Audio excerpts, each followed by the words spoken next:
Hello computer science में आपका स्वागत। दोस्तों आज की स्टूडियो में देखेंगे ई ग्राम स्वराज पोर्टल पर ग्राम प्रधान या ग्राम पंचायत सचिव की जो डीएससी है यानी डिजिटल सिग्नेचर सर्टिफिकेट अगर वो एक्सपायर हो चुका है, आप यहाँ पे इस तरह से देख सकते हो।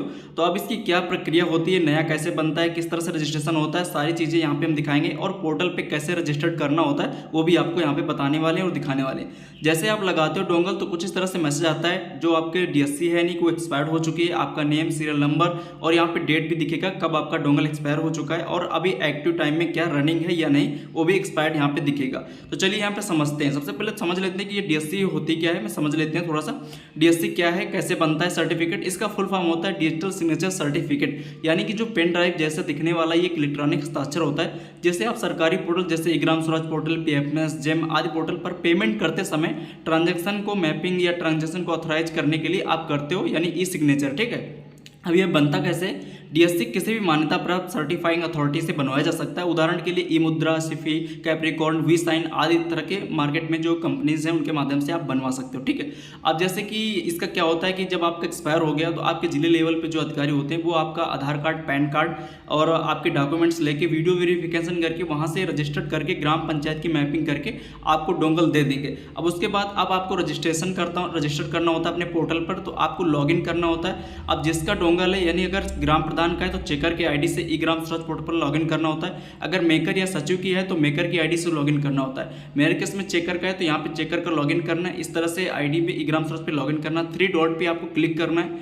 उसके बाद अब आपको क्या करना है, यहाँ पे मास्टर एंट्री पे आना है। नीचे आपके पास डोंगल आ चुका है। अब यहाँ पे डीएससी मैनेजमेंट पर क्लिक करना है। उसके बाद यहाँ पे आता है, ये देख सकते हो कुछ ऑप्शंस दिखेंगे, बट आपको यहाँ पे पहले क्लिक करना है माय डीएससी प्रोफाइल पर।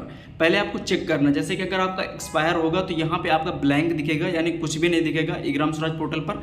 अगर आपका एक्टिव होगा तो आपकी प्रोफाइल पे यहाँ पे दिख जाएगा आपका डोंगल वगैरह एक्टिव है। अब जैसे एक्सपायर हो चुका है तो इस केस में आपको एकदम ब्लैंक दिखेगा। अब आपको क्या करना है, आपको यहाँ पे बैक आना होम टैब से। ठीक है, उसके बाद आपको फिर से यहीं पे 3 डॉट पे क्लिक करना है। अब यहाँ पे आना है मास्टर एंट्री डीएससी मैनेजमेंट। फिर उसके बाद नीचे पहला ही ऑप्शन है रजिस्टर्ड योर डीएससी।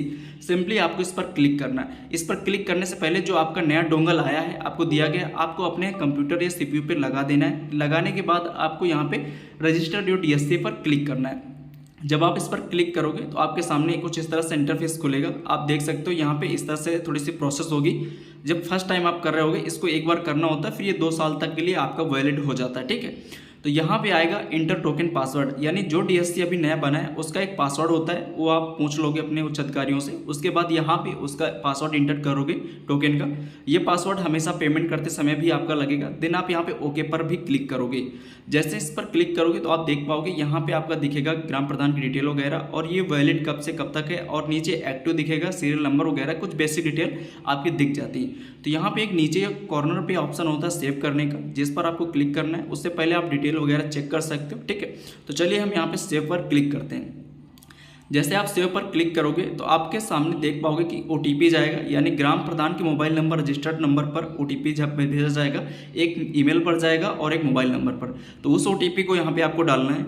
उसके बाद आपको यहाँ पे सबमिट वाले ऑप्शन पर क्लिक करना है। जैसे ही सबमिट पर आप क्लिक करोगे तो आप देख पाओगे कि जो आपका यहाँ पे डीएससी था रजिस्टर्ड सक्सेसफुली हो चुका है। ये जो पहला स्टेप था आपने यहाँ पे क्लियर कर लिया है। अभी इसके बाद और 2 स्टेप आपको करने हैं, तो पूरा डोंगल आपका पेमेंट लगाने के लिए कंप्लीट हो जाएगा। ठीक है, अब इसके बाद क्या करना है, इस तरह से आप बैक आओगे। अब यहाँ पे फिर से क्या करना है, 3 डॉट पे यहाँ पे क्लिक करना है। उसके बाद नीचे आना है, यहाँ पे मास्टर एंट्री पे डीएससी मैनेजमेंट पे। यहाँ पे आपने पहला स्टेप कर लिया। अब दूसरा माई डीएससी प्रोफाइल का, इस पर आपको फिर से क्लिक करना है। जब आप इस पर क्लिक करोगे तो अभी देख तो ब्लैंक आ रहा था उससे पहले, बट यहाँ पे अब आपका नेम वगैरह और डीएससी इस तरह से आ जाएगा, देख सकते हो। और यहाँ पे एक ऑप्शन है डीएससी नॉट अभी जनरेटेड, यानी कि अभी पीएफएमएस पे जनरेटेड नहीं है। तो आप इसको पीएफएमएस पे जनरेट करना है, तभी आप पेमेंट कर पाओगे। बट यहाँ पे डिटेल दिखने लगी। अब होम टैब पर क्लिक करके आप फिर से बैक आओगे। यहाँ पे 3 डॉट पे क्लिक करके मास्टर एंट्री डीएससी मैनेजमेंट। अब यहाँ पे नीचे आओगे, देखिए आपने कर लिया। अब यहाँ पे आता है जनरेट डीएससी का एक ऑप्शन, जिस पर आपको क्लिक करना है। जैसे जनरेट डीएससी पर आप क्लिक करोगे तो आप देख पाओगे कि आपके सामने इस तरह से मैसेज आएगा, either DSC is not registered और approved by the sign the upper level. अब यहाँ पे क्या होता है, आपने इतना प्रक्रिया करने के बाद आपके जो ब्लॉक लेवल पर जो अधिकारी होते हैं, जैसे कि एडीओ पंचायत हो गए, उनके अप्रूवल के बाद ही आप डीएससी ग्राम पंचायत रजिस्टर्ड कर पाओगे।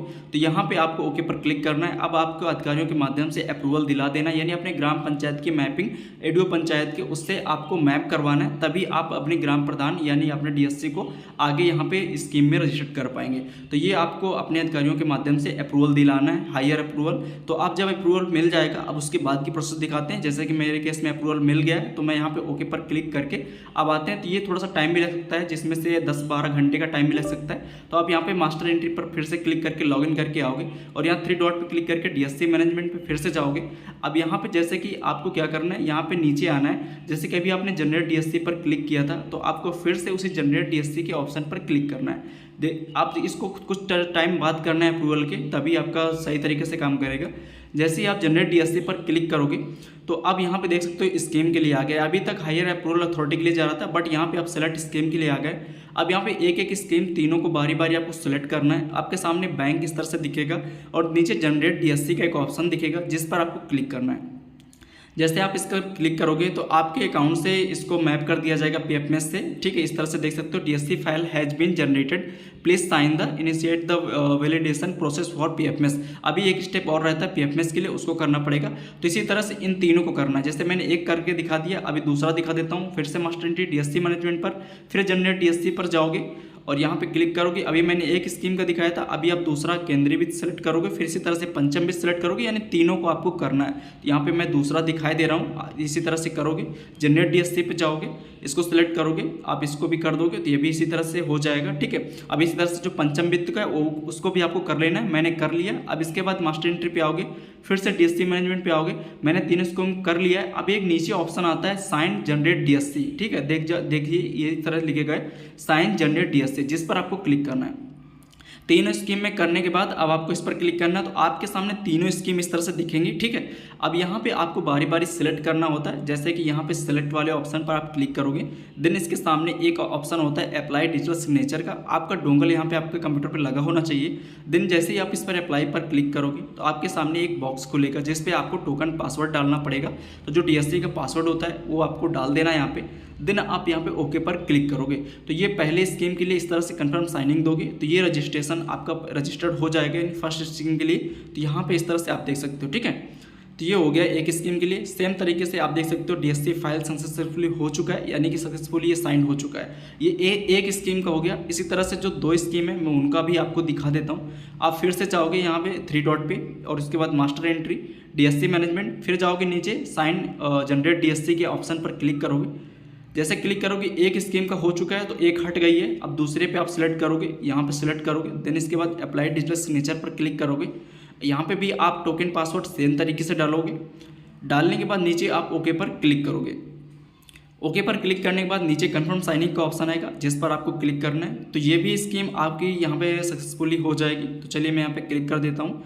देख सकते हो डीएससी फाइल साइन सक्सेसफुली हो चुकी है। अभी एक और बची है, तो चलिए मैं उसको भी करके दिखा देता हूँ। आपको इसी तरह से तीनों को करना है। तो मास्टर एंट्री डीएससी मैनेजमेंट, नीचे आओगे साइन जनरेट डीएससी के ऑप्शन पर क्लिक करोगे, नीचे से दूसरा है। उसके बाद देखिए एक बची है, तो इसको भी मैं यहाँ पे डाल के पासवर्ड अप्लाई डिजिटल सिग्नेचर पर क्लिक करके, देन यहाँ पे टोकन पासवर्ड, उसके बाद ओके पर क्लिक करके इसको भी मैं वेरीफाई कर लेता हूँ। इस तरह से तीनों स्कीम में मेरी डीएससी लग चुकी है, यानी ये अप्रूव पीएफएमएस में रजिस्ट्रेशन के लिए हो चुका है। अब यहाँ पे हम ओके पर क्लिक करते हैं। ये भी देखिए इस तरह से हो चुकी है। इस तरह से जब तक आप तीनों स्कीम में नहीं लगाते हो, तब तक ये पीएफएमएस में नहीं जाएगा अप्रूवल के लिए। अब आपको करना क्या है, आप तीनों स्कीम में लग चुके हो। अब इसका स्टेटस देखने के लिए कि आपने किया तो रजिस्टर्ड हुआ या नहीं, तो कैसे पता करोगे, आइए दिखाते हैं। यहाँ पे आप 3 डॉट पे क्लिक करोगे, उसके बाद नीचे आओगे, यहाँ पे मास्टर एंट्री के ऑप्शन पर फिर से क्लिक करोगे। ठीक है, उसके बाद यहाँ पे जैसे मास्टर एंट्री क्लिक करोगे डीएससी मैनेजमेंट, तो आपको फिर से क्लिक करना है माई डीएससी प्रोफाइल पर।